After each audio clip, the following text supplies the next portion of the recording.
On this episode of the Oklahoma Breakdown, we introduce ourselves, tell you why we're starting this podcast, and the vision that we kind of have for it.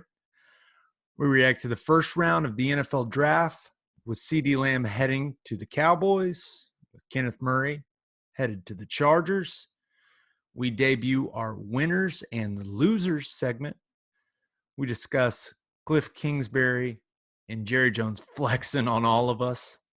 We talk just a little Tiger King and even a little TikTok. But before we get to all that, it's my absolute pleasure to let you know that this podcast is presented by our friends at – no, we don't have a sponsor yet. Not yet, but if you want to sponsor it, feel free. This is where we would read something for a presenting sponsor. So if you're feeling like it's something you'd want to do, we definitely like to have you. So come on. Why not? Come do it. All right. Our man Michael Hosty will kick this thing off. It's time for the Oklahoma Breakdown. So this is the part where Michael Hosty's Oklahoma Breakdown is supposed to play. Now, I don't possess the video editing skills to do that just yet. So I am killing 37 seconds to where the times from the audio line up to the video. So I ordered a new computer. I'm going to learn, guys. Just bear with me. 5 more seconds. Wow. Yeah. Well, I hope you like the episode. I hope you enjoy. It is a beautiful Thursday, April 23rd. And this is the introduction show. Gentlemen, it's happening. Ready or not? We're doing it.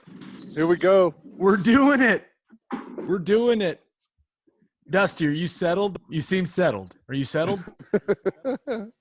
Well, see, I have this rolling chair, and it squeaks a lot, and I'm going to be a little fidgety, I think. So, as opposed to the people, the great people that are tuning into this unbelievable podcast, they don't have to listen to you go, I'm doing that out of the kindness of my heart for them. So I'm going to give you guys options. I kind of laid out something for our introduction podcast, and it involved, maybe a little bio, maybe why we're doing the podcast, kind of our vision for the podcast, maybe how it'll work. Mission statement? Oh, mission statement. Could be a mission statement. Or we could just jump into talking about the first round of the NFL draft that just took place. So it's your call. We can talk about ourselves for a little bit. We can talk about our feelings. That's fun. It's fun. Or we can get straight to football. It's your call. I'm down for whatever, man. I'm good. I think most of the people in the audience are going to kind of know who we are, but if they don't, I'm fine with saying who I am. Teddy Lehman, played at OU from 2000, 2003, played 5 years in the NFL, been doing radio locally since 2011/12. Dusty and I started up a show, been a part of the OU broadcast since 2012, and started on the sideline. Now I'm up in the booth with Toby Rowland and host a show on Sports Talk 1400 from 2 to 6 every day. And you're married and you have a kid. Married, kid, which I went swimming with today. Wait, crazy. I did swimming. Unbelievable. You both went swimming today? Yeah, I don't want to see my nat gas bill whenever it comes up, but yeah. We actually, anyway, yes. Mike, we had the water 84, and I think it was 79 outside with the sun coming down. Heated pool? You guys are fancy. Stop it, Gabriel. I don't have a pool. I don't want to hear it. I don't have a pool at this house, at our new house that we're building, which hopefully is done very soon, boys. Yeah, that thing's going to be heated. It's going to be nice. So I'll go next. It's going to look like, you know what it's going to be, Ted, what I envision for Gabe's here we go. No, I'm serious. I was sitting there tonight, and I was looking at Cliff Kingsbury, and I saw his pad. Didn't that scream Gabe Ikard? I hope. Thank you. Why don't you just superimpose your head onto Kingsbury there and make that like the picture for the podcast? That would be perfect. His shoes were Gabe-esque. Gabe would wear those shoes. No socks, the leather loafer. That's a power move look. I'll get Power that. move. All right, I'm going to get my bio in real quick for anyone listening that doesn't know who I am, which is probably a lot of you. I'm Gabe Ikard. I'm going to be keeping this train on the tracks, hopefully, with these two yahoos. Played football at the University of Oklahoma, born and raised in Oklahoma City. Love this state, love this city. Played 4 years in the National Football League, got fired a lot, didn't go very well, but I met a lot of great people, made a lot of friends. Hey, getting fired is a skill, Gabe. Don't downplay that. Oh, yeah, and I just got fired in the real world too, boys. Why do you think we're doing this podcast, huh? We can get into that. I was going to ask. It's fine. I got fired. I was going to ask a man, you look for people that have expertise in things. And I was going to say, I think you're now at the level that you have expertise in being fired. So I will look to you if I need any advice. I was fired 8 times in the NFL, and I just got laid off, fired, shit canned, whatever you want to say. It's all the same thing. I hate when people sugarcoat when you get fired, especially in the coaching world. That drives me insane. They mutually parted ways. No, they didn't. He got fired. They don't want him to work there anymore. And that's what happened to me here in Oklahoma City on my local radio show. I still have the Sirius XM gig, which is nice. But, I'm married to my beautiful wife, Caroline. We've got 2 miniature Australian Labradoodles that I will probably talk about on this show a lot. Yeah, and that's pretty much it. Got a great family, 2 older brothers, and very, very great mom and dad. I'm pretty simple, pretty easy. And then I now do the OU broadcast with Teddy. Okay, so I got a couple of things before my intro. Number 1, Teddy obviously also won the Butkus, was a member of the 2000 National Championship team, a game that he played in. Oh, hang on. As a true freshman. And I'd like to say that Butkus award that he has, I'd like to stake claim to at least 5% of it because I fucking took on a lot of double teams for that motherfucker. Okay. Look at that. So, wait, did you just have the butt kiss get like on a hand? Sliver? Hey, what do you think, Gabe, about like a shoestring? Can I get a shoestring off the shoe? You know what you should do? I put in? This is my dick, Gabe. This is my dick Butkus award. That's a great looking dick you got there. Now, Dude, maybe you deserve like one of the hands or something, Dusty. It's one of the parts where you could just maybe knock it off for you. Did you really just have that trophy sitting there ready? I happened to be in the same room with it, and so I figured I'd jump up and grab it real quick. It makes perfect sense. So finishing with what I was saying, Teddy Lehman actually took me on my recruiting visit, y'all. We go back. And then when Ted and I played I played at Oklahoma from 01 to 05 and drafted in the 3rd round by the Bears, played for 4 years, got hurt and had surgery every year. It's awesome. I am an expert in surgeries, 5 years, 5 surgeries. So suck on that. And then Ted coaxed me into playing in a league called the UFL because he had played. And the main reason I did is because I was supposed to play on Ted's team because they were badass. I was going to live in Vegas with my boy. And can I say the F word on here? I don't know. We're going. We've all done so much radio that it's still hard to get it out. Yeah. No, we can be a little more ourselves on this show. I feel like we can cuss as much as we want. That's why we're doing this. And we'll get into why we're doing it. And put in a draft, and I went to Omaha. Great stint, but then Ted Vegas, Omaha. I mean, they're kind of the same town.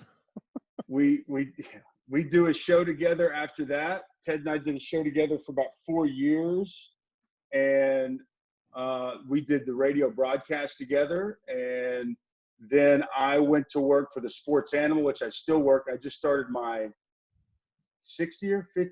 I think it's my 6th year. and I worked for ESPN. I'm about to start my 5th year if we have football. Who the hell knows? But if we actually have a college football season, I'll do my 5th year up in the booth, which has been a lot of fun. I've been married for 12 years, just like Ted. Ted was married just like a few months before me to his lovely wife, Erin. But I have a wife. She's lovely. She's from Perry, Oklahoma gal. And I've got 3 children, 8 boys, and a 3-year-old daughter who turns 4 next Friday. So we have our hands full. I, like you, Gabe, also work for SiriusXM.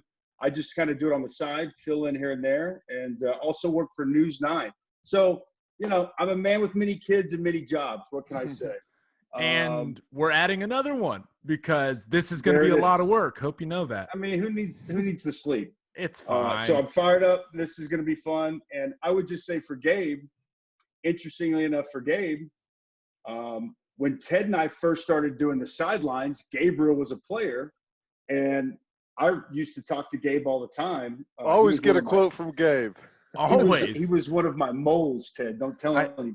But I had something to say, boys. Gabe's one of the only players ever at OU that will actively seek out the radio broadcast during a game. Just like, hey guys, come here. Let me tell you what this defensive line did. He used to talk to me during the games. And then Gabe is also probably the most intelligent, well-spoken, quality young man I'd been around in that business. So I guess it's okay, even though you were an offensive lineman and a scum of the earth. I guess it's fitting since you are a pretty good dude. And I think you won like the academic Heisman. So we got to bring the IQ. We got to bring the IQ of this show up. So I won the Werfel Trophy. I won the Werfel Trophy. I dabbled in some. I got a budget. Listen, if you make good grades, in college, what do I get for that? Yeah, no trophies for getting kicked out of school. Damn. But this is something that Dusty, you and I, we've been talking about doing it for a long time, and frankly, there was some contractual things that kind of got in the way, but for me, it's kind of on my end, but I no longer have to worry about that. So the second sometimes don't ask, don't tell is best policy. Let's just keep it at that. The second, I had a lot more free time on my hands. I immediately texted you guys and said, hey, I got this idea. What are you thinking? You both were in, and I'm excited for it. I really am. And I know that we kind of have a vision for this thing, and it's all about talking sports and talking football. And clearly everyone identifies with us, with OU football and what we did in our playing days, but it's also the state of Oklahoma. It's home for every single one of us. And I think we all like the idea that this can be something where people in the state of Oklahoma that have businesses can come on here, tell us about their businesses. They can sponsor segments. We can have a presenting sponsor from the state of Oklahoma. Just a lot of local flavor to this thing. Now we're going to dive into the biggest stories in sports. I mean, that's what we do. That's what we've been doing for years now, is talking about sports. It's what we do for a living. But I like the idea that, we can have this podcast. We can say whatever we want to say. It can be unfiltered, and we can put some local Oklahoma flavor on it. I love it. I love the idea, boys. I do too. Quick shout out to our first sponsor, C4, right out of the gate. I don't know if you could tell, but Dusty's a little jacked up right now.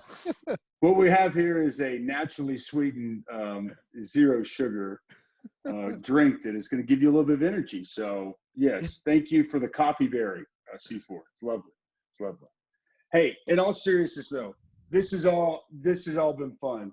But I just got to say, to hell with all that, because let me just tell you, we're in the middle of crazy-ass times. Let's be real, okay? Life's kind of sucked for, like, everyone on this planet for, like, 5 weeks. And you know what? As much as any time in the last 5 weeks, I freaking enjoyed tonight like a son of a gun. I was so jacked about this draft, and it exceeded my jacked upness. And we're going to talk about CeeDee Lamb is a Dallas Cowboy. Oh, here we go. I got an 8-year-old boy who I just sent you guys a picture of who loves football. He loves the Oklahoma Sooners. CeeDee Lamb is his favorite player, and he is a Dallas Cowboy freak. His codes are 4-2-1, which is Dak Prescott, Zeke Elliott, which I just thought was clever that he thought of that and put it in. I'm going to stuff. steal your son's shit now. Thanks. So we're watching the draft tonight. Anyway, we're dealing with all this stuff, and we finally get the draft, and it was great. It was speedy. There was some intrigue to it. But for me personally, and I'm just going to start here, I got an 8-year-old kid that loves football. And it's really cool because I had a 10-year-old that really doesn't like sports. So I've got one on each end of the spectrum, which is cool, like whatever. But I'd be lying if I didn't say it's really cool because of my love and passion for the game of football. To see that in my 8-year-old, that's pretty special. And so I've been telling about the draft. We've been talking about players. He's been asking me about players. And so tonight we were all excited. And he's been asking me about CeeDee Lamb to the Cowboys. And I've been like, bro, Cowboys need a defensive player. CeeDee's not going to be there. He's probably going to go. Just crushing his dreams? What kind of dad are you? I mean, I'm straight. I'm a good dad. I'm going to tell him what's up. I'm not going to lie to him. And so all night tonight, so we're watching the draft, and he's like, especially when it came to Oakland, and I said, I think CeeDee's going to Oakland, but they obviously wanted to match Tyreek Hill with Henry Ruggspeed, which I'd love to see the foot race, to be honest. But he looks at me, and he's like, after the pick goes, and he's like, Dad, they didn't take him. And he starts jumping up and down, and I'm like, wow, he's really into this. So at 15, when the Broncos take Jerry Jeudy, he's like dancing around, and he's like, 2 more picks. And I'm like, still thinking like, there's no way. I'm like torn. You're still thinking, Cowboys need a defensive guy. There's no Santa Claus. Easter Bunny's fake. There's no Tooth Fairy. Yes. And I'm telling him, and part of me is hoping, and hey, let's be real. I think CeeDee Lamb is by far the best player available. I think he's the best receiver in the draft. So I do think there's value in getting a quality player, even if it's not necessarily a high position of need. But I still didn't think CeeDee Lamb goes to Dallas. When CeeDee Lamb went to Dallas, it's the most joy this kid has had and I've had in 40 frickin' days. And so that was awesome, man. Tonight was a cool dad moment. Tonight was a good feel-good for me personally when my life's been shit lately like the rest of everybody. And I felt good tonight. And I got to watch an Oklahoma Sooner go to my favorite team, the Dallas Cowboys, and bring joy into the heart of a little 8-year-old boy. And now he's even that much more fired up for next season. So let's just hope we have one. That is so very tender.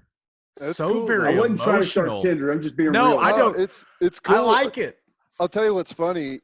Whenever I got home from work, the draft started at 7, but my son has been waiting all day for me to get home and swim with him.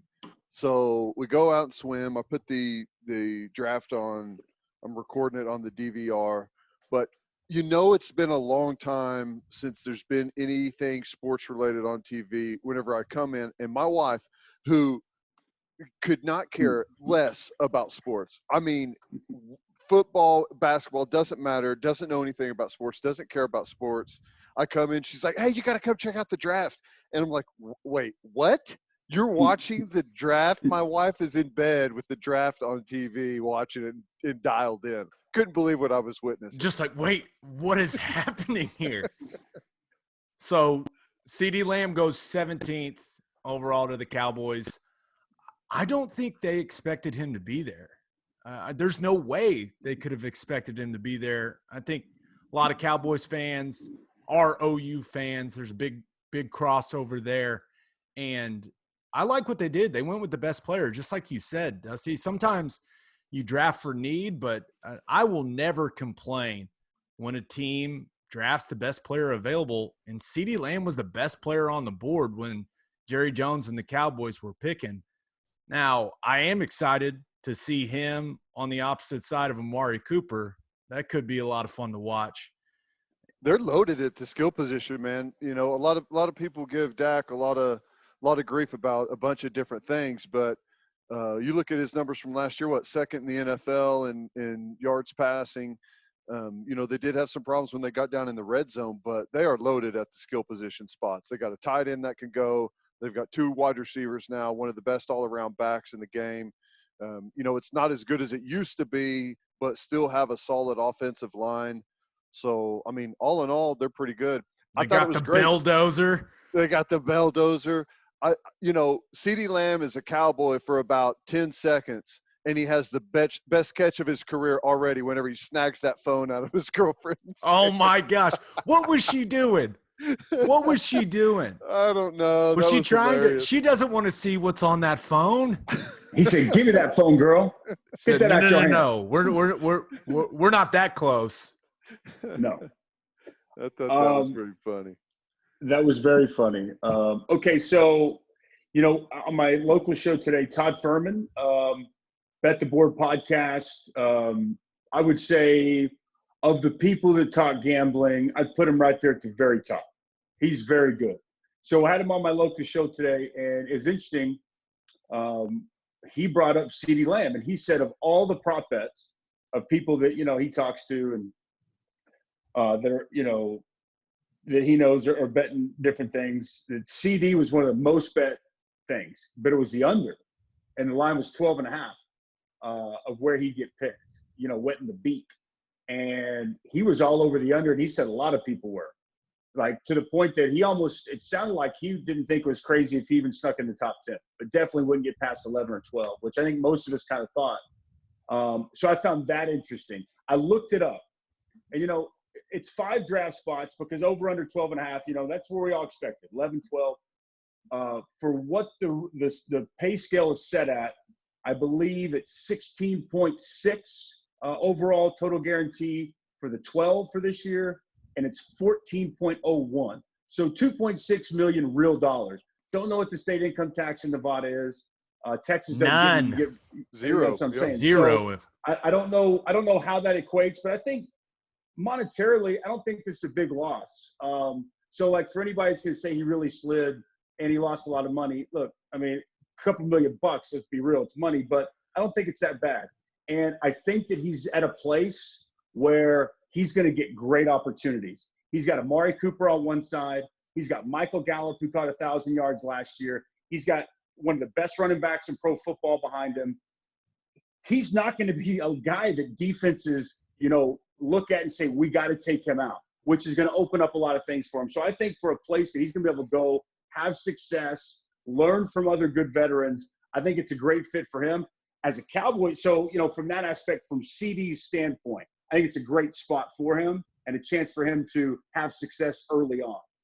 From a Cowboys side of me, which I also stand, I'm not mad because I totally agree. There's value in taking the best player. And I think a lot of people that I talk to, and you guys talk to a lot of people I spoke with that I trust and value opinion, thought CeeDee was the best receiver like I did. And It made me feel good that I wasn't looking at it through Sooner-colored glasses. Like, no, this guy's legit. So I think the Cowboys were probably in that boat. Maybe they had him as the 10th best prospect. He's at 17. Do you reach on a guy that wasn't that high on your board to fit need? Or do you get a guy that you never even thought could be there, that if we really look at it, they do lose Randall Cobb. There is a spot for another receiver. Do you go ahead and take the best player? So it's crazy, though. I don't think it's a terrible move, but I can't say imagine if they hadn't signed Amari to that $100 million deal, though. I mean, they were quick on that, didn't have to do it at that time, and I wonder if they've got buyer's remorse right now, knowing that they signed that big of a deal, wide receiver, and then they had what a lot of people thought, as you said, the best receiver in the draft fall to him there at 17. So, I mean, they're probably happy they got the best guy, but probably looking at that $100 million contract saying, dang it. I'm pretty sure Jerry Jones was drafting from a yacht tonight, so $250 million. I think he'll be all right. That's the baller you asked our winners and losers, and for quarantine winners, I had anyone that's quarantining on a $250 million yacht, and just go ahead and fly the equipment out here, boys. For the draft, no big deal. That's winning. So since you brought that up, we do have some segment ideas now. We're not going to really do it tonight, other than we're going to run through one sample segment for you guys that we're just calling winners and losers. Every podcast in the world does a version of it. and we're going to do winners and losers of the quarantine so far. But just for some examples of segment ideas we have, Dusty brought it up earlier. We're calling one Wet the Beak, which Dusty is kind of our resident gambler, and that is where we're going to do some lines. What is it? Yeah. You have randomly taken something off the wall. No, be quiet, Gabe. Can the people see this, or are they just going to hear it? The people will. If I figure out how to put this stuff on YouTube and on Instagram and Twitter and stuff, yeah, people will be able to see it eventually. I'm working on that skill set right now. Maybe some of the people listening, or yourself, Gabriel, I bet you were in the stands that day. I want to take you back to October 2001, okay? In Dallas, Texas, there was a play, you might remember it. A man named Roy Williams comes soaring through the sky. Ball goes up. Touchdown Lehman. Touchdown Sooners. The C4 has taken full effect. I keep this in my office. This is the only picture I have framed from any team photo. This is the 0-1 OU Texas game. There's a young Theodore Lehman after making one of the biggest plays in OU Texas history. Look at BV. Look at Brent Venables right above his man. This is great podcasting. This is an audio medium. An 18-year-old Dusty Dvoracek. Pre-hair too, man. Hey, a little goatee. Anyway, I was sorry. Sorry, Gabe. I know you got distracted. No.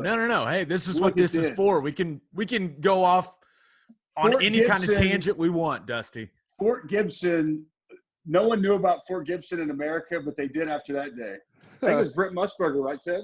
Yeah. Oh, Musty. Sorry. I'm sure we'll dive into that. And one of my segment ideas, which is this is kind of – you guys know how it can get in June, July. I've got a segment idea, Crimson and Cream Classics, where we watch some of the old OU football games on YouTube and then talk about them. And with the technology capabilities, we can actually show some of the plays because we can just pull it up on YouTube and then put a YouTube video of Teddy maybe walking us through that play, Dusty. That may be cool. That may be cool. Something that like I said, interesting people. Like I said when we started, we had to get the smart guy, the academic Heisman, so we can figure out all this stuff. The fact I can assure you, Ted and I could never put anything on the internet. The fact that I am the tech guy is just horrifying. It's not good. I am not a tech savvy human being, which I do need to give a shout out to our man Chris Plank, our man Kerry Murdoch. They have helped me a lot in the last couple of days being able to figure out all of this technology, which I didn't even know existed. So I'm trying my best. We'll work through the kinks together, guys. It'll be fine. What is the worst that can happen? Nothing. I think we're good. Yeah, we're fine. Awesomeness can happen. Yeah, so we're going to do a couple segments. We won't do that many each show, but we've got one we're calling Wet the Beak, which is going to be gambling. We're going to look at lines, stuff like that. Probably my favorite segment idea we've got going is one called Keep It Local, where we're going to highlight some aspects of Oklahoma, whether that's, restaurants, bars, something going on that week. We can do, some charity things in that. And then we're also in that Keep It Local segment. I have established the Oklahoma breakdown at gmail.com. So we will have a mailbag where people can send us questions. Love it. And I can only imagine how fucking weird that's going to get. So just a couple things. And then clearly we're all going to use our connections to get interviews with people that people want to hear from. So that's kind of the basic layout of the show. We're going to talk about the biggest stories in sports. We're going to focus on OU football, Oklahoma State football, Thunder basketball. If the NBA ever starts again, we're going to focus on Oklahoma, but it's going to be the big stories in sports, a lot of Oklahoma flavor in sports. And then I'm sure you guys are going to tell us really cool stories about your kids when they do dumb stuff. So it'll be fun. Now I have a question. Okay. Yeah. Let's just work it out. We're working through it right now. This is fluid. Have you run this by Ted? I think Ted can only talk so much about Oklahoma State. So you have to. I think you're gonna have I to. will pass handle most by of the him. Oklahoma State stuff. We're gonna have to dial him back a little bit, man. He's, He does get a little angry. He was not afraid to poke that bear. Now, I will say this though, with all due respect, people, as much as they get mad about it, people love to listen to something that they want to get mad at. It just is what it is. So It's hate listening. There's some evil genius hidden in there, and I respect it.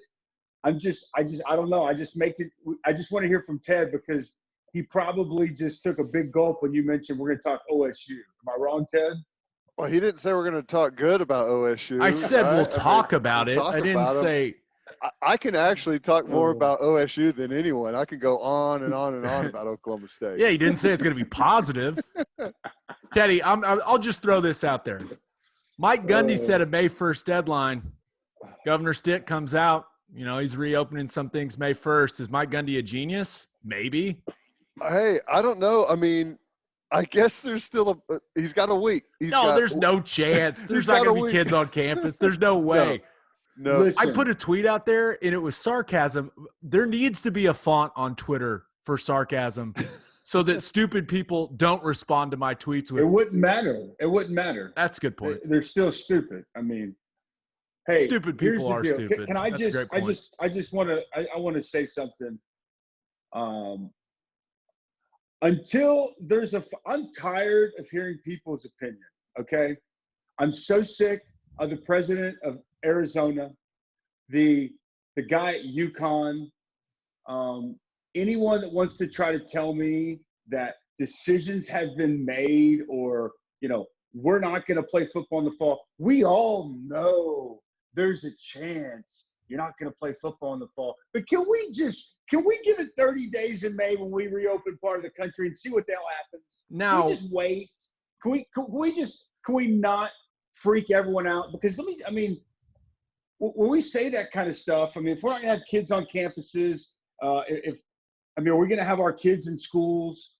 Is there going to be high school football? I mean, you know what I'm saying? Like, can we just slow down? Let's just see what happens over the next 30 days before we start declaring shit's over already. I mean, I'm getting tired of it all. Like, because no one knows. Because at the end, anyone that wants to try to give you a fact, it's like, well, we don't know this is going to happen, but that's where it looks like it's headed. Like, okay, thank you. I'm just sick of it. Sorry. Yeah, if anyone's confused, the president of UConn, a guy named, I believe his name is Tom Katsulias, something like that, was speaking to. He sounds like a Tom Katsulias. Yeah, that's definitely the name of a guy that would say something like this. But he was in a Zoom class for a journalism class at UConn. He was talking to the journalism class via Zoom, and he basically said, "Yeah, I don't think we're going to play football." He said it to a journalism class. Of course it's going to get reported. That's what they want to do for a living. And they tried to walk it back, and they didn't do a very good job. And you mentioned the University of Arizona president, Robert Robbins, comes out and says he does not – Dr. Robbins. My apologies to Dr. Robbins. But said he does not anticipate the Wildcats playing football this fall. It's just like, it's I believe the direct quote. Read all the quotes, though. He says, I just don't see it happening. No. But he also said that he says, I don't know. I haven't heard anything. Yeah. We plan on having kids on campus in the fall. It's just like, why bring football into this? Just give people hope. Yep. I understand. Hey, no, I don't even – I mean, like, all my thing is like, until a decision is made, there's really no need for people of that magnitude to speculate on it when people don't know. Because what good is that at this point? I mean, how in any way is that a positive to put out there when this is no BS? No one knows. And they keep saying that they don't know, they don't have any information. That's complete bullshit. They're the university president. If they're not getting any information, then who's getting any information at all? Right? Aren't they the ones in all these important conversations? Aren't they supposed to be the ones making all these contingency plans? Like, I thought that's their job. but I think that I don't know. I don't know anything. I am speculating like anyone else.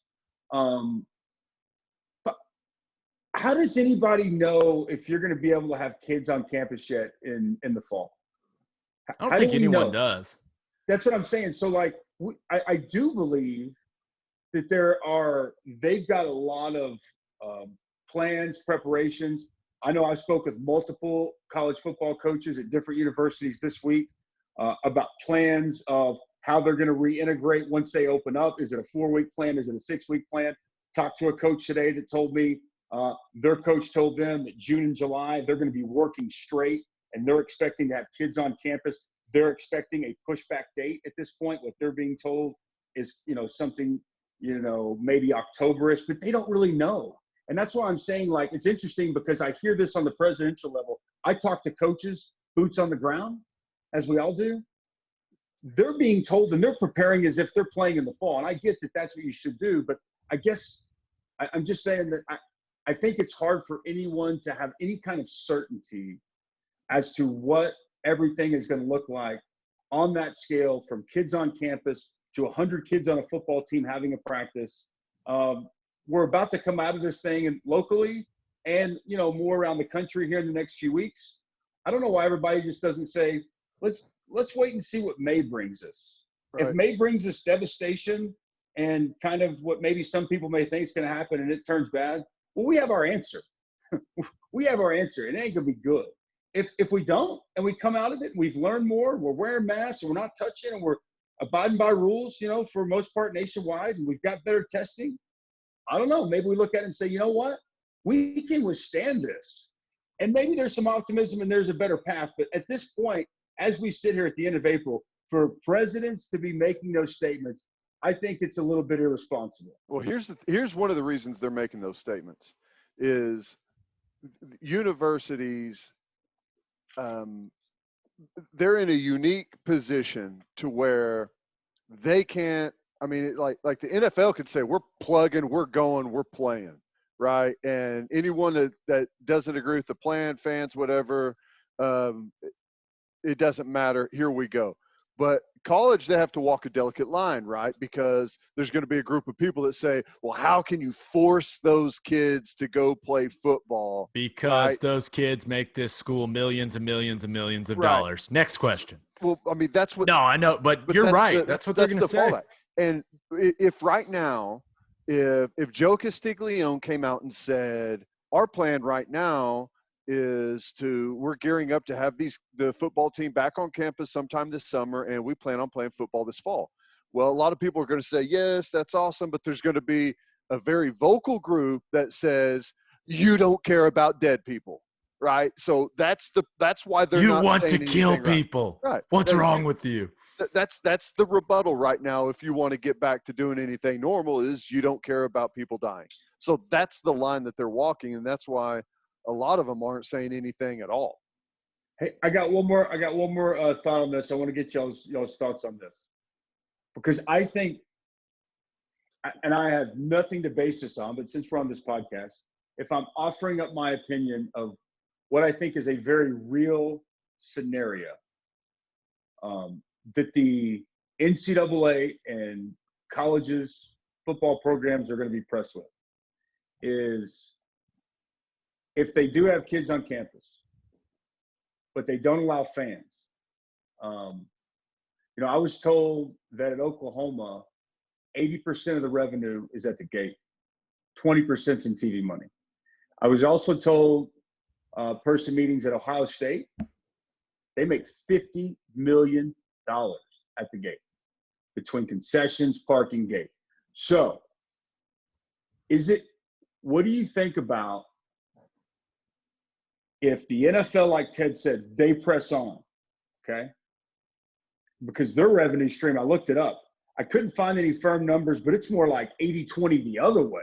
Right. It's like all TV money. Ton of TV money, sponsorship money. So it's totally different. They don't really need the fans. They don't need the gate. They can get by with their TV revenue. So it's, and for the other reasons Ted mentioned, it's totally different. But I want both of you guys to comment on, is it the right move or the wrong move if they got to go ahead to play football in the fall in front of empty or way less field stands and decide not to do that, to push back into the spring to have a season where they feel more confident that they could fill seats and get the gate? I think you push it. I do. I think you push it. If those are the two options, if it's, hey, you make significantly less revenue with no fans in the stands. My thing is, I just don't see, and Teddy mentioned, what colleges have to consider that the NFL doesn't. Like, I just don't see college football being played if they're not allowing fans in the stands. Why? They're having kids on campus, though. They're having kids on campus, just not mass assembly. But they would be comfortable with kids being on campus and going and sitting in classes together, but they wouldn't be comfortable with fans showing up for games like that. I can't see one happening without the other. You know what I mean? Yeah. Well, here's the thing. I don't know. Here's why I think they will pushing the season. Yeah. Here's why I think pushing the season back is ridiculous. The big worry is what? The second wave, right? We're not even through the first wave, and they're already trying to scare the life out of us with the second wave. Well, right. Take a guess when the second wave starts. December, January. Okay, yeah. You're going to be right into you're moving the season out of the low point of the virus and pushing it back into the high point of the virus. That makes zero sense. Not what you want. No, not to mention, if they miss out on fall revenue and they have to push this thing all the way to the spring semester, by that time they will have axed so many of the other sports and different things that it's just going to be a bad environment.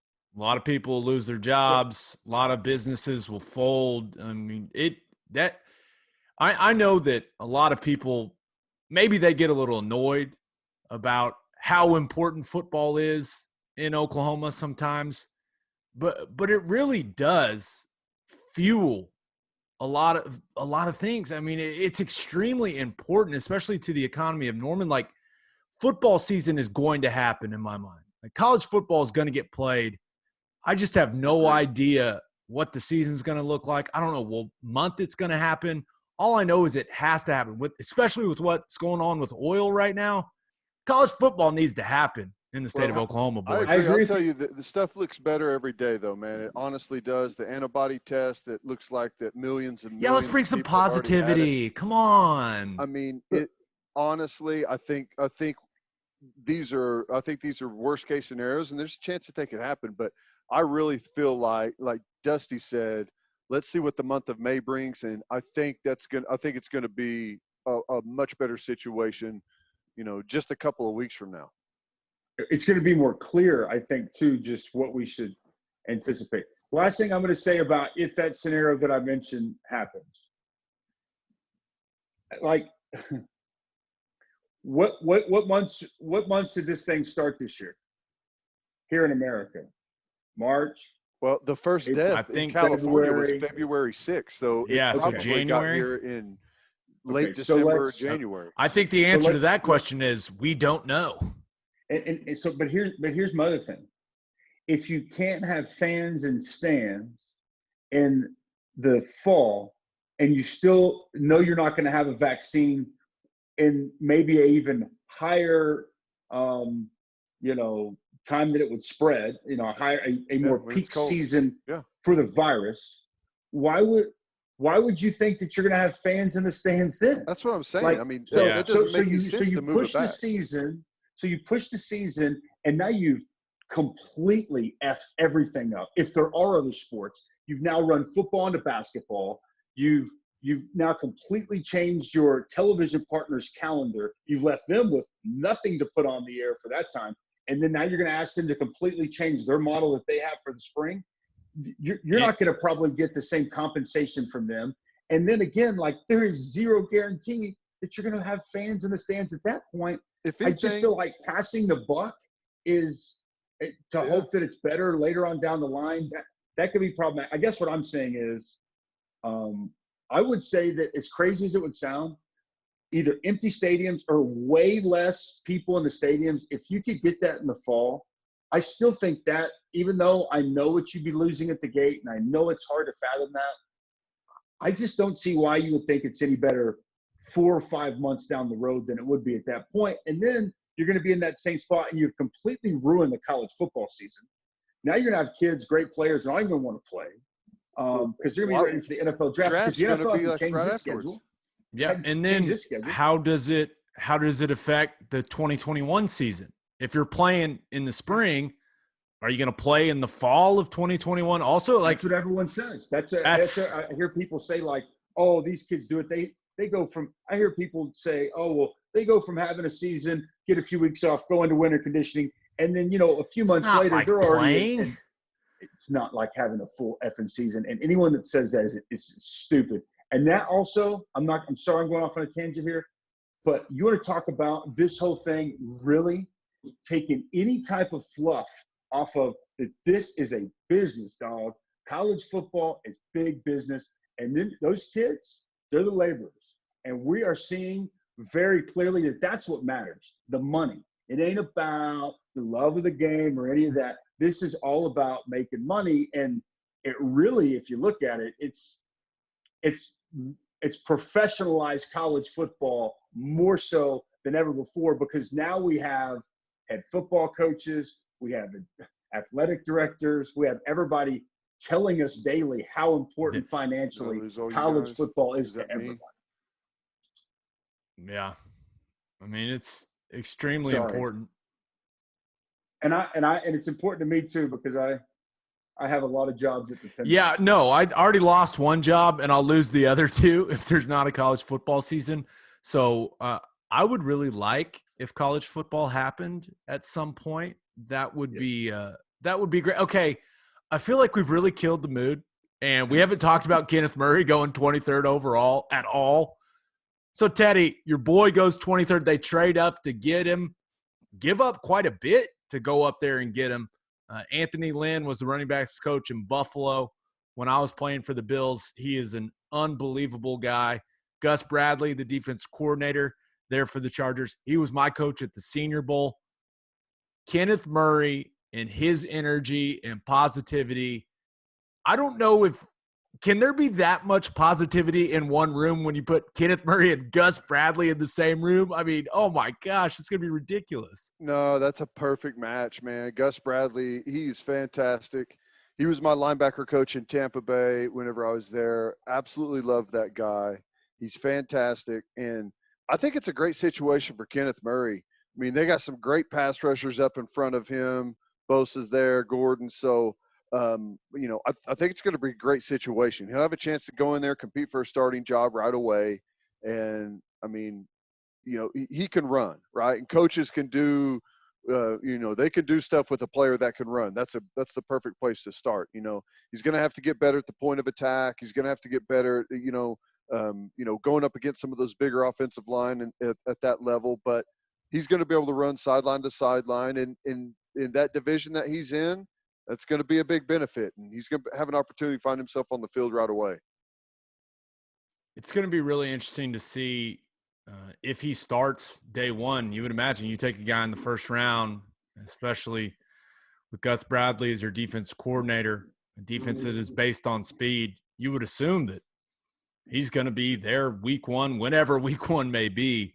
But I was so excited for Kenneth. I mean, we've all spent time with him. Teddy, you're extremely close with him. He's about as good a dude as you can get. I mean, he's just a world-class guy, hell of a football player, and loves football. I mean, just wanted to be great, is going to continue to work. The only bad part about him going to the Chargers, Kenneth Murray loves the hell out of football, and no one in L.A. does. They don't care. And he plays for the Chargers, not even the Rams, the Chargers. So that's going to be a little culture shift. CeeDee Lamb, that we were talking about the tax breakdown, the difference there. He's about to get banged over the head with those California taxes, man. 12%, I think. Bing. Yeah. Brutal. So, Gabe, you got any more on Kenneth? No. Love that guy. I do too, man. Fired up for him. We all watched him. We talked about this the last time we had one of these little podcasts. Threw him into the fire. I still remember the first spring practice. It's like talking about a beautiful woman. I remember the first time I laid eyes on her. I remember the first time I saw Kenneth Murray. He was gorgeous. Strike that sled. I said, I slapped Mike Stoops on the arm. I said, who in the is that? He said, it's Kenneth Murray. I said, we haven't had any guys that look like that in a long time. And he was very raw, like never really played second level backer, was thrown in the fire. Ted could tell you what that's like. I can't even imagine. I played as a true freshman, but it's like put your hand in the dirt and go. Like having to run a defense as a true freshman that's never even played it in that spot is crazy. So he took some real lumps, got better and better and better, and balled out this year. Again, like Ted said, ain't perfect, but the guy loves football. He's a great person. He's got great energy. It's going to be infectious to the locker room. And he's an athlete, and he's got great size and explosiveness. That typically those traits translate well to the NFL. And I've never met Gus Bradley, but I've heard from people everything you guys said. I'd be surprised if he doesn't succeed. I think he would be a day one starter. And you look at the Chargers, talk about remaking their franchise to a degree. New quarterback in Justin Herbert at 6. Now a new quarterback here defense, and Kenneth Murray at 23. And so fired up for him and can't wait to see how it works. And my last thought on this, and I thought I couldn't believe this when I had my producer on my local radio show look it up. I was just thinking, since Ted and I had been there, since the Bob Stoops era, I recognized there hadn't been a first-round linebacker. But when we looked it up, it had been since tonight, Kenneth Murray becomes the first Sooner linebacker to be drafted in the first round since Brian Bosworth in the 1987 supplemental draft. It was, I believe, the 83 draft. My D-line coach, Jackie Schiff, the last linebacker in the actual draft, and get drafted in the first round. So that's good for Oklahoma recruiting. It also tells me Brian Odom, love that guy, also took me on my recruiting visit. What a stud he is. Did a hell of a job with Kenneth Murray. And it also should tell you Alex Grinch's defense and what they want to be and do steps in the right direction.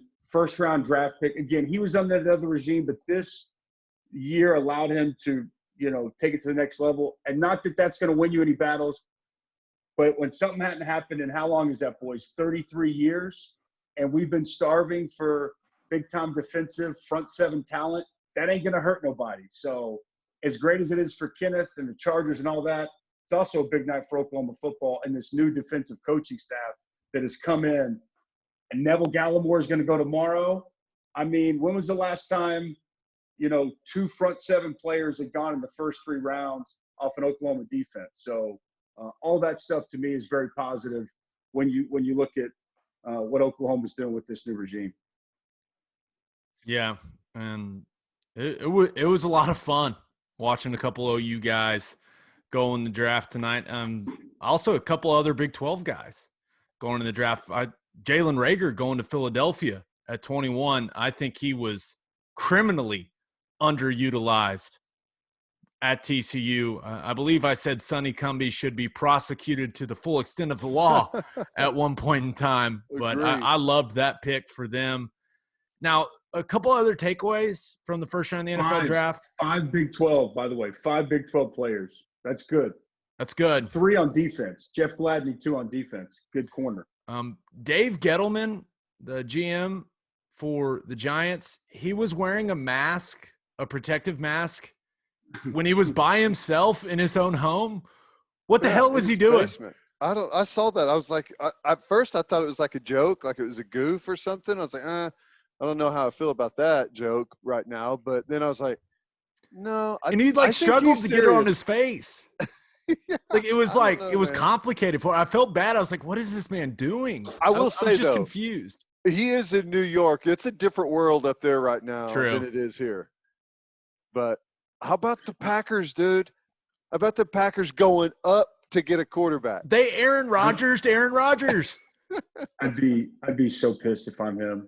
Like, he's he going can't to be be overly pissed. He can't be overly pissed because it's how he got into the league. But at the exact same time, dude, this guy's like he's on the back nine. You know what I'm saying? He's on like 12 or 13 He's probably. 36 years old. And this dude, I mean, I know he's got Devontae Adams, but you can't get the brother a weapon, man. You can't. Maybe a tight end. They just lost Brian Bulaga. I mean, I don't know. I mean, do something to help him. Like, I get it organizationally, but if I'm Aaron Rodgers, that coach came in. What, he won 12 games last year? They get the 2 seed. So first year as a head coach. I mean, and remember, there was all the rumors that Matt LaFleur and Aaron Rodgers, maybe they weren't getting along too well, and all of a sudden he drafts a quarterback in the first round. How's that conversation going, Ted? I don't know, How's your man. $33 million a year quarterback going to take that one? Dude, he's looked miserable up there for the last 4 or 5 years. Oh. I can't even It's imagine. cold there. People don't like the cold. No. Think about how much attitude he's had, like looking at the sideline, like on play calls and stuff. Dude, it's going to be overflowing now from Aaron Rodgers. He just said someone had him on like a podcast or a radio show today and asked him about, who he thought the Packers were going to take. He's like, well, we haven't taken a skill position guy in 15 years. So it'd be nice if we took a skill guy. I love the shade he throws at his own organization. Talk about job security. Do it right back. Speaking of security, one of my other big takeaways from the draft, the Cleveland Browns, they go and get Jedrick Wills, who is my favorite tackle in the draft. I think he plays at a high level. So now Baker Mayfield going to be protected by Wills, who was their first-round pick, and Jack Conklin, who they signed in free agency. So that's big time. Pick. Favorite, I agree. I had him at the top tackle. I think that's a great pick at 10. Here's the one thing that I know. I think we all agree it's kind of hard not to love Baker Mayfield. I mean, I love me some Baker, but Baker showed me a side this year. I thought he kind of lost. He lost a little bit. You know what I mean? A little confidence? I don't know about just confidence, but I think that he did not handle – when we saw him at Oklahoma and even at Tech just for a little bit, he always had success. He did – even his rookie year when he came in, he had success. He didn't have the success that was expected. He didn't deal with adversity overly well. That doesn't mean that he can't overcome it and mature. I just felt that the fights he was getting in with the media, he was kind of losing focus, I thought. And it seems like he's kind of dialed that in. I just know that this is a massive year, number 3 for him. And as much as I think the guy is the franchise quarterback in Cleveland, and I think that he has the ability to be a good starting quarterback in the National Football League, there's no excuses anymore, right? He's got 2 Pro Bowl receivers. They went and got Austin Hooper, big-time tight end from Atlanta. Oh, he's got no excuses anymore. As you referenced, Gabe, they None. went and got Conklin. They just spent a 10 pick on a Wills that you can plug in now and starts tomorrow. Like, he's the most ready tackle there is. So, like, at this point, and, oh, by the way, I didn't even mention the running back that finished second in the NFL this year in rushing, Nick Chubb. And let's not forget Kareem Hunt's on that team too. Well, it's a the big most year for important Baker thing, though, Mayfield, is boys. the coach and the GM that drafted him aren't there either. And you guys know whenever the people that didn't draft you take over, they're trying to get their guys. So they're looking for a reason now. They sent a clear message to Baker. And Baker knows he didn't play well this year. Everyone knows he didn't play well. He has higher standards for himself than the way he played. But when they brought in Case Keenum, that sends a pretty clear message, guys. Because Case Keenum's not there to start, but Case Keenum's there for if things are going really poorly and it's week 9, maybe we put the old veteran in. I mean, that's the reality of it. That's how that league works. They created competition, and I think it's going to bring the best out of Baker Mayfield. I do, because we've seen him do this, when the pressure's on, when he's backed into a corner, he tends to come out swinging, and that's when he feels slighted, usually when he's played his best. Now, I'm with you, Dusty. He seemed like maybe he lost a little confidence, lost focus. Last year got too distracted by the outside noise. But I'm not worried about it. I think he's going to have a big year 3. Big, I mean big. I think they've invested a ton in building that offense around him. He's got no excuses. He's got to play well. He's got to play at a high level. Remember the way these rookie contracts are, they're 4-year deals with a 5th-year team option, right? So after next season, that option date usually comes in that next offseason. So they make their determination on year 5 after year 3. Or a lot of teams will look at that and then they'll, maybe start to renegotiate. I'm just saying that he's a number 1 overall pick, so he's going to get a leash. But what Ted said is 1,000,000% right, baby. If they didn't draft you, they ain't married to you. And again, we just ran down what he has around him. If he can't get it done, like you said, Gabe, one thing I know about Case Keenum, he won't like the – I mean, I don't think he's a guy that I think is an elite quarterback. He took the Minnesota Vikings to the playoffs. And please don't bring that stupid game up. That was my last NFL game. If memory serves. Oh, my gosh. Yeah, we get it. Hey, what the hell was that safety doing, by the way? Dude, I don't know. None of us knew. You there for that one? Yeah, I was standing right there. Oh. That was my last NFL game. Case Keenum has led a team to the postseason and won a playoff game, so I'm sure he'd love to play with the toys that they have in Cleveland a little bit. Well, here's the thing: is I think it's a bad year for Baker that the NFL's having a virtual offseason. Totally agree with that. You saw him at the end of last year. He was overweight. He put on weight. Wasn't in very good shape. He said he's going to have to lose some weight this year, this offseason, and get in better shape, which is never what you want to hear from your franchise quarterback that you took number 1 overall. It's not a very good thing that he has to say, but the fact that they're not going to be there in the facility doing workouts on top of their diet, learning the new playbook and the new offense with the coaching staff, it's not a good thing for him, I don't think. Yeah. Gabe played offensive line. I played nose tackle. I was over 300 at one point. Gabe had to have hovered around 300. Ted, Baker can never get in a situation where Gabriel and I could both beat him in a shirt off. Like that, he just has. That's the standard. And he needs to go to. He's the a beach professional with different athlete. Guys too. I mean, we're podcasting. He is playing on Sundays. With 3 kids, I should not look better than a young, a young starting quarterback. I'm just saying. But you have been hitting that Peloton. Together, You've been hitting the Peloton C4. pretty hard. Back to C4, our original sponsor. We will seek out sponsors. We will, I promise. But we're going to beat your doors down, people. One more takeaway from the draft, and then we'll give the people a little sample segment. We're going to dive into winners and losers.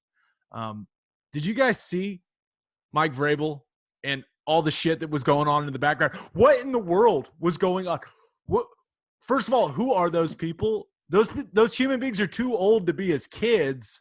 Right? I mean, he's not that old. Are those just like his boys hanging out of the house? Like, what the hell was happening? It looked like someone out of like Napoleon Dynamite or something just happened to be standing behind him. That guy had a wispy mustache. Wispy. And then the other guy one of Vrabel's like all-pro jerseys or something? It was something like, I don't know. I couldn't stop laughing. I literally paused it, and my wife and we were just sitting there like breaking it down, like person by person. First of all, one guy is in like a Frozone, like bodysuit. Unitard. And dude, I don't know what you guys are talking about. I had to go up to the news station earlier, and I missed part of the draft. No. I'm as soon as this is over, I got to find this. He's just sitting there doing his draft deal, and he's got these 2 guys standing behind him wearing these crazy get-ups. I don't know. I don't really know, but a lot of people were Mike Vrabel now. A lot of people were so distracted by what was going on in the background. They didn't see Vrabel take that giant. They didn't see Vrabel take this giant chaw out of his mouth right when he's about to draft somebody. He just takes it and just throws it in the cup like this. I mean, it was a big lipper too. I was like, this guy doesn't care. This is the ultimate football guy. Oh my God! Yeah, it's like the NFL has like their strict no tobacco policy too. And there's one of their head coaches, brilliant. The guy on the right has to be. He's got some resemblance, but doesn't he seem awfully old? You got to remember, bro. Mike Vrabel ain't no spring chicken. He's mid to late 40s, probably. He's older than Tom Brady. Hell, Tom Brady's 43. I bet that's a good Vrabel's point. 46. That's a good point. I have no sense of what children are like anyways and how they age or anything. I just have dogs. So I don't know what the hell I'm talking about, but his son probably, I would guess his son's like 16 to 18. I don't know. I mean, if he's 46, Well, his I son's saw 16. one of the kids tonight that I can't remember who it was. He got drafted. His dad was on the 2007 Super Bowl team, whoever won it in 07. No, he was on Peyton's team when they played you guys, Dusty. His 06. dad was on that team. So, and he got drafted today. So that could be Vrabel's kid. Jalen Reagor. Monty Reagor was the defensive end for the Colts. That's who it was. Yeah. Exactly. Yeah, Monty Reagor. Where did he play? Where did Monty Reagor play football? Big 12. No idea. Don't care. Texas Tech. Come on, man. Oh, sorry. Hey, by the way, last question on this Mike Vrabel deal. So that's his son to his right. What in the hell? What is that guy wearing with the white thing on his head? What is that? Have you seen Frozone from I think it's The Incredibles, right? That's the animated. Yeah, it's a great movie. I don't know. Is that outfit or is it just like, where did he acquire this unitard? I need to know where this thing came from. And it doesn't like have anything to do with the Titans or the draft or anything. It's like, hey, there's just a random unitard it's like over here. It's like Vrabel is just like, hey, find the goofiest shit you can put on and just stand behind me when it comes to be our pick. And they're like, okay, sounds good. I mean, that does seem like something Mike Vrabel would do. I think that's his boy. To his right, that's his son. I think to his left in the unitard, that is a beautiful Titan blue. That's got to be his drinking buddy. He has to be drunk. There's no doubt that dude's been drinking. I have no idea, but all I know is I'm glad it happened because it had me laughing for a solid 2 minutes because I was just trying to diagnose what the hell was going on. And it's exactly what Vrabel was going for, right? He was like, what can I do that will get people talking about it? And it will just be fun. And maybe he's a big prank guy. I don't know, but gosh, I was laughing my ass off. I can't stop laughing at it. It looks like he's wearing like a speed skating uniform or whatever.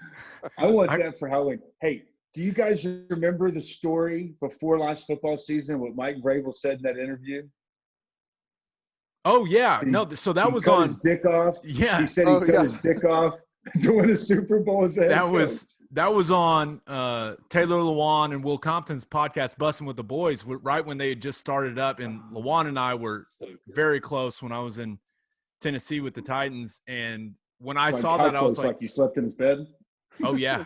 Multiple times. I actually had to. I've wound up in bed with Teddy before. It's kind of a crazy story, but I feel like we'll get to that at some point. The more of these we do. All right, get to your winners and losers. We need to go to bed. Yeah, you're old. I get it. We've given the people enough. All right. So basically, the idea for it came from. Given them a good taste of what they should come back for. The idea came from the Toby Keith song, I Love This Bar. You know, we got winners, we got losers. Some people do it, hey, stock up, stock down, whatever the hell you want to do. Everyone does the same damn segment. So we're going to do it because it's good. So we're each going to pick a winner. We're each going to pick a loser, and then we'll talk about them. It's about as simple as it gets, boys. Teddy, would you like to start us off?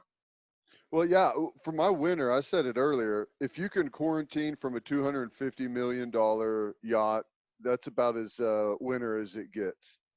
Helicopter in the equipment, throw your suit on over your Speedo, whatever you've got to do to do your draft, to take your players. No big deal. We signed a $100 million receiver this spring. Let's go ahead and draft another one. I think Jerry Jones is the quarantine winner right now. I don't think there's any doubt. I have no rebuttal for that. But that room he was in on the yacht, whole lot of white. Which is dangerous on a boat. That's what I was thinking. Don't spill any wine. Wine guy, yeah. He must not be. All right, who you got for your loser? For a quarantine loser, I think I had to go with my wife. You know, it's one thing to be married to me, but to have to be around me 24/7 every single day with no break, I feel bad for her. I really do. She's just stuck here with the two boys. It's pretty bad. I think the wives across the country are the big losers of the quarantine. They've got to be. I can get with that. I mean, it makes sense. Dusty, who you got? Winner and loser? Okay. Very similar to Ted. And because I thought that aside from the yacht, the other baller of the night was a man that I had the pleasure of sacking twice in 2002. The head football coach of the Arizona Cardinals, one Cliff with a K, Kingsbury. His pad, and now you have to understand, this could be an entire show, my crazy ass moving to Arizona for 6 months. But yeah, that was weird. Was he in your house, Dusty? We'll have to get into that at some point. I lived like 30 minutes where he was at, and you saw the mountain in the background. My mountain view was not that good, and mine was of a different mountain. But I can tell you, Arizona is a very aesthetically pleasing place to live. And I thought that Cliff Kingsbury looked about as baller as you possibly could. And to make it even better, I thought he might wind up with one of the best picks in the first round. I love the fact that they took Isaiah Simmons at 8. I think the guy is an absolute stud. And they took a lot of flack last year because they had drafted a quarterback in the top 10 the year before. But they were like, you know what? Just because the previous regime made a mistake doesn't mean we are. They went offense, all about the offense. But then they go with what I think is probably the second best defensive player in this draft, and they get him at 8. And I think he's going to be a stud in Arizona to complement what's going to be a pretty fun offense to watch. So that's my winner. And also my son. I told the story at the beginning. Nobody won more than Hudson Dvoracek. I'd also say the fire pit going out in the desert whenever it's a hot day is an awesome flex. Straight ball and move. Flex. You Yes. know that there was naked women in that house somewhere, right? Like, I was checking the reflection on all the glass. They're there. They've got champagne. They've got everything. You know they're there. You just don't know where. They're hiding. He's like, hey, you got to get out of the shot. I got to post this on Twitter from the official Cardinals account. But you know we all know they're there. You tell Many me of them. Kingsbury's the Dan Bilzerian of the NFL football coaches? Yeah, and he probably doesn't pay the women either. If he's not, I don't want to know he's not. You know what I'm saying? Like, I'd rather at least like to think he's that, Ted. Give us the mirage. Yeah. And as far as a loser goes, I mean, I can't think of a bigger loser tonight than Aaron Rodgers. I mean, the poor bastard said it. What did you say, Ted? 15 years they haven't drafted a skill player in the first round, and they take a damn quarterback. That just, I'm going to tell you. And trade up to get him. And trade up to go get him. What an amazing draft for so many, but not an amazing night. That was one of the best. I've been on Twitter for a while. That was one of the best moments to watch unfold on Twitter with everyone's reaction at the same time. So here's the question. What was a worse night for Aaron Rodgers? Draft night, where it was one of the biggest falls ever, and remember the shots of him back in the green room? So depressing and so awesome for us to watch. Is draft day going to go down as the worst day of his life? When he came into the NFL, and maybe the move that departs him from the team that he's been playing for a long time. That was well, he's got millions and millions and millions and millions of dollars now. I ain't gonna cry. He will die on draft day, like 2072. NFL draft. Aaron Rodgers passes away. Hey, and I think also Todd McShay. Shout out to my colleague. I'd have to say a real loser, and I actually feel bad. Maybe I'm the loser.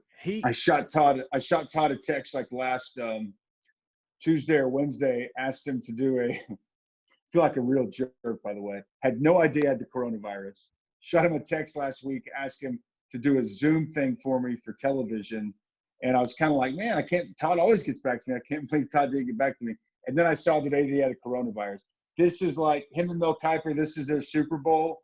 So I felt for the man. He couldn't show up, and He wanted the coach to let him in, but coach wouldn't let him in the Super Bowl. So shout out to my man Todd McShay, who unfortunately, because of that damn Corona, Lachey, the virus, got my man down.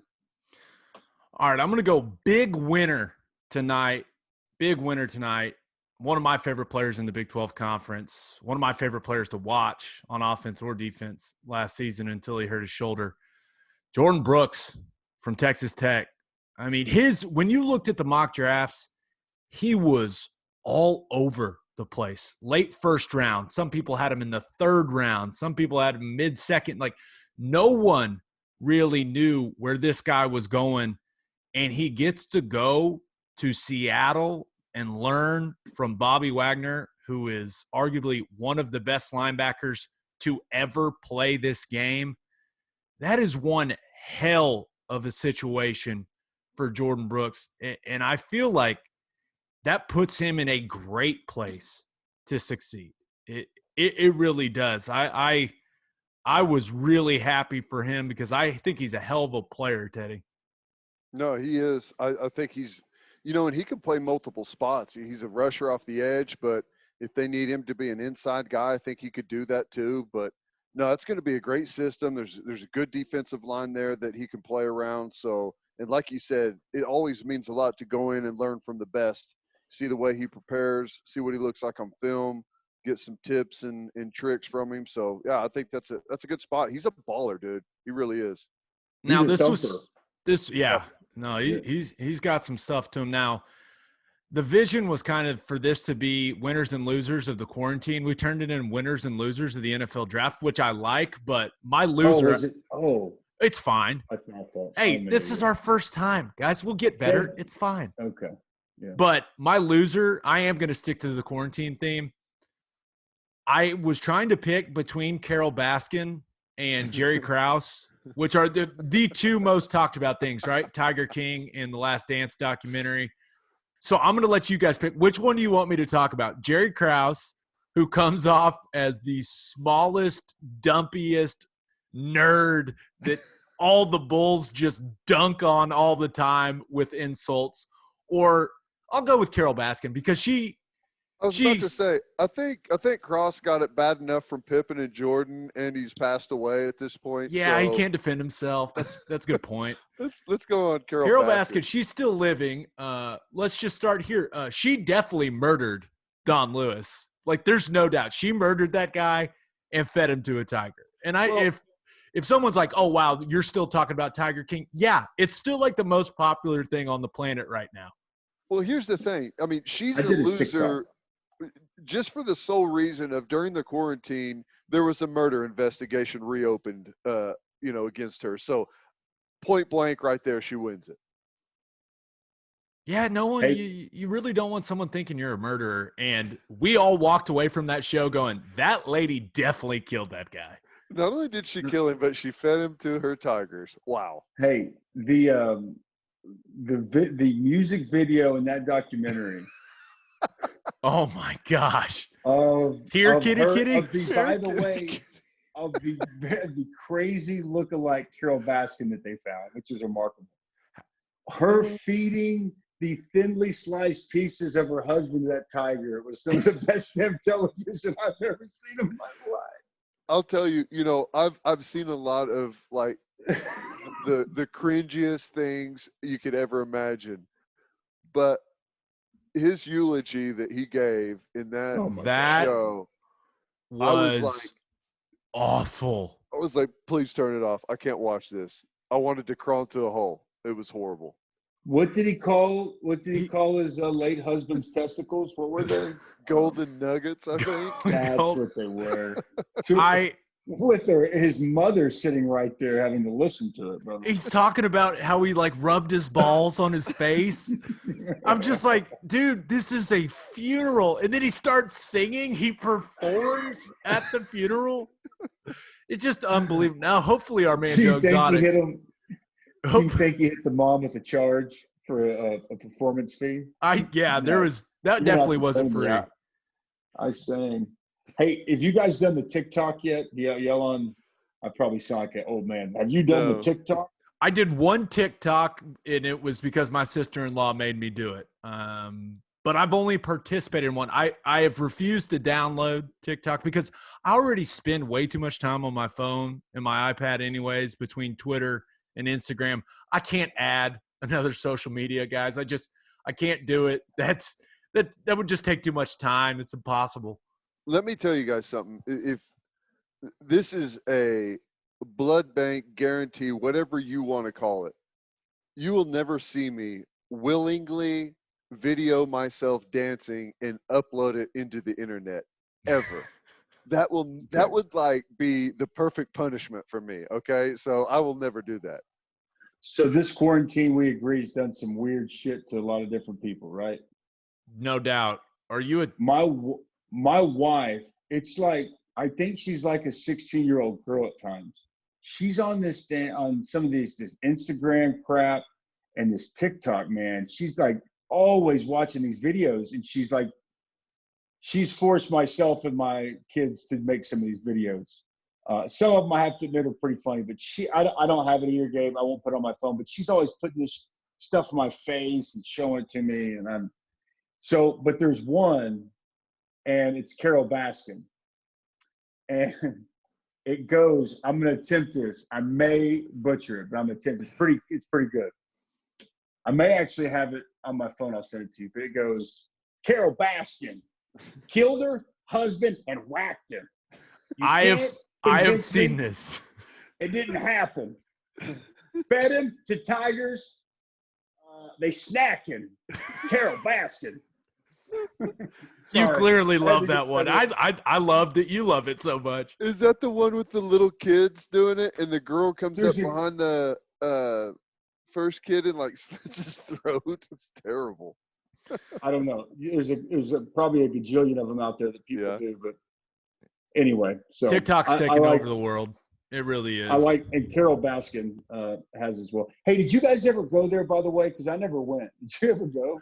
I've driven by it. I never paid to go into the park. I never really had an urge to hold a tiger. I was like, my face at the time was the only thing I had, right? I was 305 pounds. I wasn't about to let a tiger scratch my face up. I was like, can't do it. I'll just drive by and look from a distance. That's how I handled that whole thing. The most I know about it is anytime there's weather season and we've got the storm chasers out, for some reason, Joe Exotic's zoo is always on the map. That's the one thing I remember. Yeah, the animal park. Remember, and they showed it when it got hit by that tornado, and some of the animals got out. Oh my gosh! What Tiger-nado? First of all, the fact that people think that is what Oklahoma is like is so unfortunate. But all right, boys, how do we feel? How do we think it went? I like it. Good stuff. Introduction episode in the books. First one in the books. You got to love it. It's great. I'm sorry. I didn't realize that was the quarantine winners and losers. So no, it's okay. Hey, it's all about open communication. We'll be Joe fine. Exotic was the winner, and Carol Baskin, I agree, was the loser. All right, boys. Well, we're going to try to get on a nice schedule for this podcast. Hope you enjoyed the first episode of the Oklahoma Breakdown. We're going to try to do it where we put an episode out Monday morning and an episode out Friday morning. That's kind of what we're planning right now. We'll see how that goes. But until next time, we appreciate you listening, and do what you always do, Oklahoma. Take care of each other.